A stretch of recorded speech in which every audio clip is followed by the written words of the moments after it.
Good morning. My name is Melanie Bowden, and this is my interpersonal communication project. This is for HSCO 508, Studies in Interpersonal Communication at Liberty University.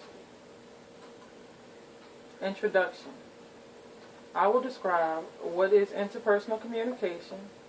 I'll go over my overarching goal, talk about what is enlarging the conversation, describe my behavioral blend, the positive effects of it as well as the negative effects. I'll discuss potential barriers of my interpersonal communication, noise pollution, internal as well as external noise pollution, and then we'll go over an action plan. Interpersonal communication is conversations that focus on the identity of those involved and not just the matters at hand. Identity is composed of interlocking features that show how we behave and respond to others. A conversation involves self-disclosure, which is usually reciprocal in nature and is an important part of building relationship with other people. My identity is shaped by my past and present experiences and relationships.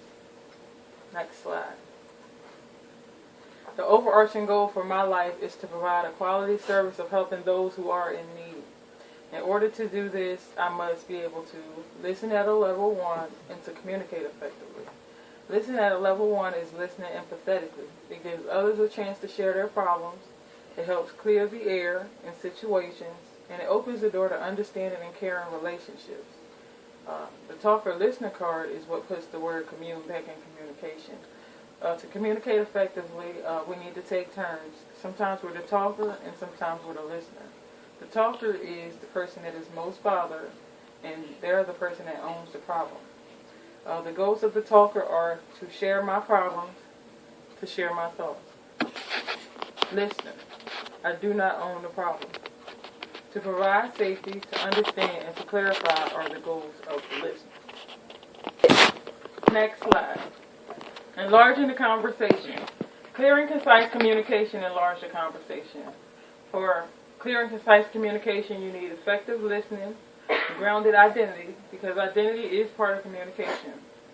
And also you need the talker-listener process, which allows people to talk in turns, and that way people can be heard.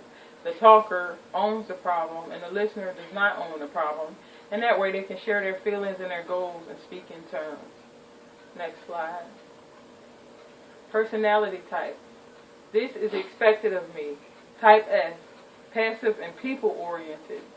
That means they're described as steady, stable, shy, security-oriented, servant, submissive, and specialist. This is me, DSC. Behavioral blend D. They are active and task-oriented. The S for it is people, passive and people-oriented, and the C is passive and task-oriented. And my personality traits that I identify with that blend is direct, steady, and competent. The difference between these two personality types listed here, at the top you can see the S type is what other people see me as, and the DSC is my actual personality blend. Those are the things that the assessment attributed to me by Carbonell. The negative effects of my behavioral blend are people expect me to be sensitive and submissive, and that can oftentimes make me defensive in my conversation. It makes me the rescuer in the drama triangle, and it leaves me with a vulnerable identity. In conversations, defending equals attacking, and that's not always good, because when you attack or when you're defensive, you put other people on the defense, and then, the conversation really doesn't go well after that. Making other people's problems my own, or allowing other people to put their monkeys on my back, really burdens me. It makes me overloaded and overwhelmed, and it can oftentimes put you in the I'm okay, I'm not okay, but you're okay, and I need to be okay. All or nothing syndrome for me is when I exaggerate, what somebody says, negative feedback, and I just take it and sometimes go all out of proportion, and I let it bother me more than what it's worth, and that can really make me defensive as well. Next slide. The positive effects of my behavioral blend. I pride myself on being a blend of strength, sensitivity, and serious thinking, as my DSC personality blend puts it. Strengths. My strengths are I'm strong, firm, driven, courteous, and competent. I'm also empathetic to a fault. I'm always conscientious or empathetic about how I will feel if it were me in any given situation. Serious thinking. Nexting. Stewart, in his book, describes nexting as one of the single most important communication skills. My personality blend puts it that I like to be in charge and think things through while cautiously moving forward. So regardless of what a situation is, nexting, that is looking forward to what we can do next to solve the problem, to move forward, that's one of the qualities that I have. Next slide. Go. Potential barriers to my interpersonal communication. Again, I think I've already mentioned that I can sometimes be defensive. Defensive behavior. Setting a defensive climate. That's where I become defensive when I am uncertain about someone's motives or intentions towards me or towards the situation. I tend to become resentful when I have unresolved emotions about a subject or a situation. And also what makes me defensive is, I become defensive with negative feedback, like I said, with the all or nothing syndrome, and I exaggerate the negative feedback, its importance, rather than adding it to what I already know about myself. I tend to think that what someone else said is the definition of me. That's a vulnerable identity. Next slide. Other barriers continued. Vulnerable identities, like I just mentioned. The rescuer triangle. I have a tendency to want to feel needed, so I take other people's problems and make them my own. And that can be very overwhelming. Also, the talker-listener card, as I said before, I like to move forward even when others don't. So I become the initiator or the talker.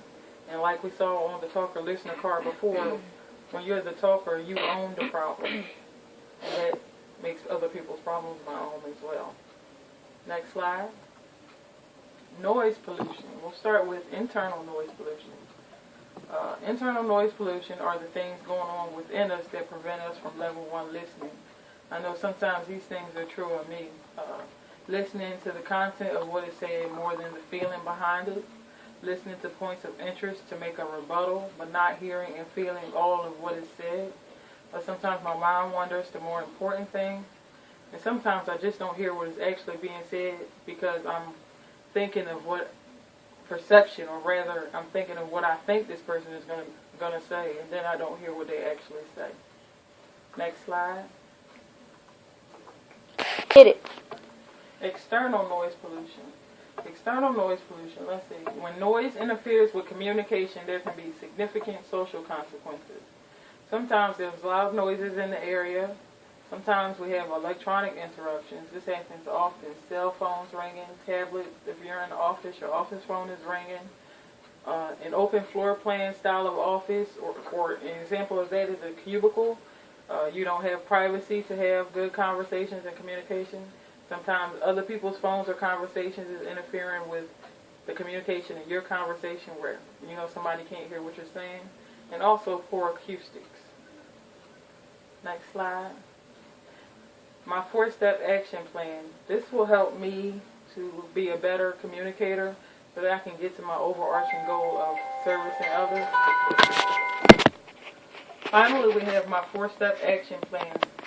Step 1, I want to seek greater understanding of the impact of my behavior on others through prayer and meditation. The next step will be to use positive relationships and experiences to overcome my previously learned ineffective communication and functioning, like my defensiveness. Step 3, use the environment, i.e. work, church, or social gatherings to practice new skills and capacities. And finally, if and when I learn these new behaviors, these new attitudes and skills, I want to reward myself for learning them and learning new coping strategies. Thank you for your time. Here are my references. My behavioral blend also revealed that I don't like speaking in front of large crowds, and I'm not very charismatic. So this has been very trying for me, and I would like to say that this is personal growth. Thank you, and have a good day.